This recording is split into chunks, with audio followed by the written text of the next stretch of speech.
pastor here at the Church of God of Prophecy, said Sir Lynden was a leader of the First Order, one whose legacy would be difficult to match or surpass because of his ability, his calm and touch, his gracious dignity that governed his life. We also heard from His Grace the Most Reverend Drexel Gomez, Archbishop of the West Indies and Metropolitan Bishop of the Diocese of Nassau and the Bahamas, including the Turks and Caicos Islands. He addressed what he called two aspects of Sir Lynden's life.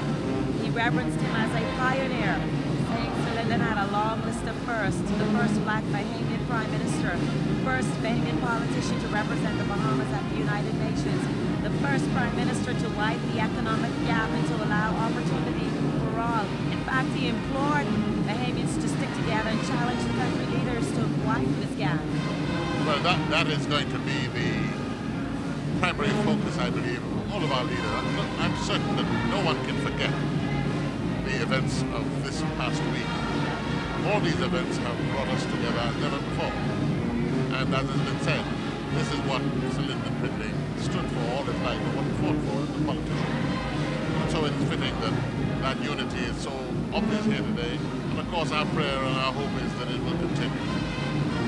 We've also heard from His Grace the Most Reverend Lawrence Burke, the Metropolitan Archbishop of Nassau, who said that there must be serious recognition given to the life work of the late Prime Minister. He said so much has been achieved in such a short time due to the work of Sir Lynden Pindling.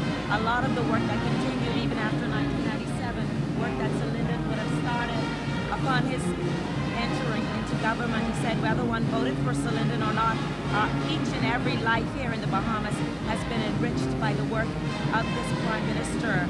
We also heard from Sean McQueenie, former Attorney General, as well as a friend of the Pindling family. I thought that was a very brilliant speech, as I expected. I know Sean well, and he didn't disappoint anybody, I'm sure, who heard it. But that is that this man was a close personal friend of him, someone from whom he was able to learn. He said that Sir Lynden, just to quote him, Sir Lynden is the greatest Bahamian who ever lived. He noted that Sir Lynden was deeply devoted to and committed to CARICOM and the integration of the Bahamas into that Caribbean body.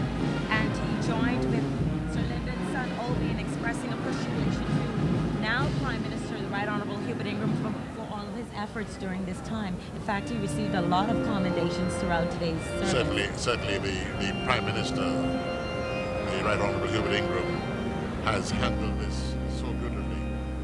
All of the tributes which have come have had to include that kind of statement. It is a fact.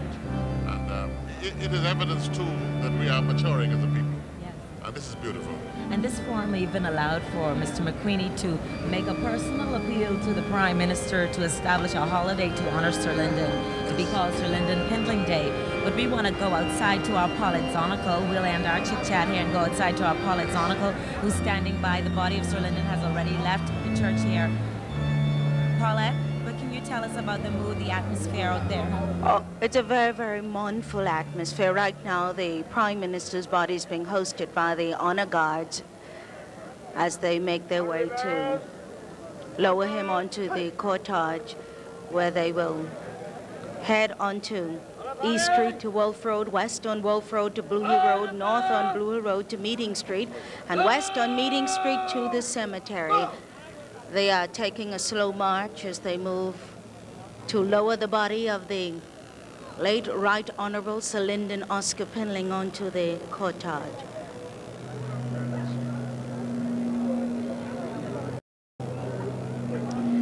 Following right behind them is the Prime Minister of the Commonwealth of the Bahamas, the Right Honourable Hubert Ingraham, the Leader of the Opposition, Mr. Perry Christie, followed by his Deputy Mother Cynthia Pratt, a Member of Parliament for Grantstown, Mr. Bradley Roberts, and Mr. Galanis. Following the Prime Minister is Mr. C.A. Smith, followed by Mr. Allen, Minister Algernon Allen. Lady Pindling has just come outside of the church and she is making her way forward. She's being followed by members of her family. Her son Leslie is right close to her, along with a close family friend, Mr. Dashwell Williams. Right behind is the oldest daughter, Michelle, and her husband. Monique is standing close to Leslie. The Deputy Prime Minister is making his way close to the Prime Minister. Members of the clergy are making their way closer to the casket. A very, very large turnout of Bahamians, a cross-section, young and old, all out to see the procession as they move to the graveyard, St. Agnes Cemetery. As I said earlier, they will move south onto East Street to Wolf Road, west on Wolf Road to Blue Hill Road, north onto Blue Hill Road to Meeting Street, and west on Meeting Street to the cemetery. As the cortege approaches the junction of Meeting Street and Blue Hill Road, the Royal Bahamas Defense Force will fire a 21-gun salute from the grounds of Government House. We have current and former parliamentarians and cabinet ministers also lining up right behind the family as they make their way. The family is walking in the procession behind Sir Lynden's casket. We saw a number of persons, young and old, coming out to pay farewell to a great leader. He's been termed the architect of the modern Bahamas, a charismatic leader. And I must say that Sir Lynden had undoubtedly a lot of savvy that attracted voters to him time and time again. We see former senators and current senators all lining up, and members of parliament and current cabinet ministers.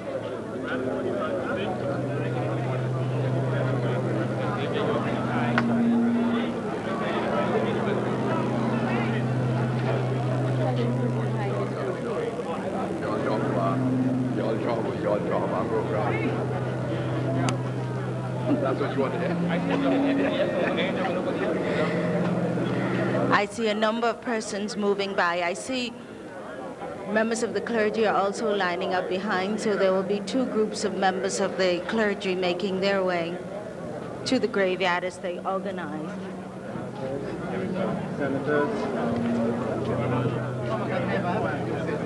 We have senators also lined up, and members of the judiciary are all lined up, as well as members of the armed forces of the Commonwealth of the Bahamas. As you know, Sir Lynden was one of the architects of the economic zone of the Bahamas, and out of the economic zone came the Royal Bahamas Defense Force.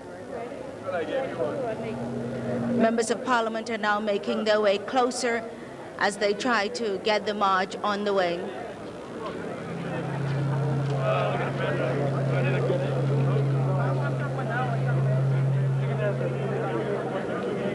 As I said, Bahamians from all walks of life are present this afternoon to see the procession as it moves south onto East Street, then onto Wolf Road.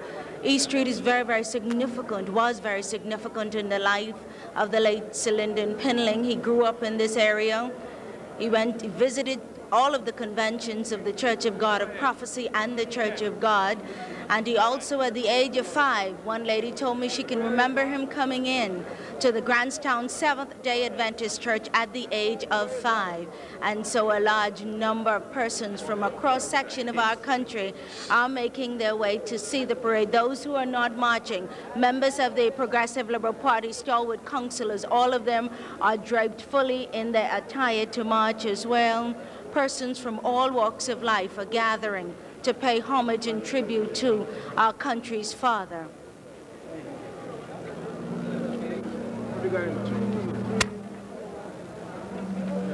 Senior officers of the police force, the Speaker of the House, thousands of Bahamians. I have seen large crowds of Bahamians gathered, but I think that this is by far the largest crowd of Bahamians that we have seen.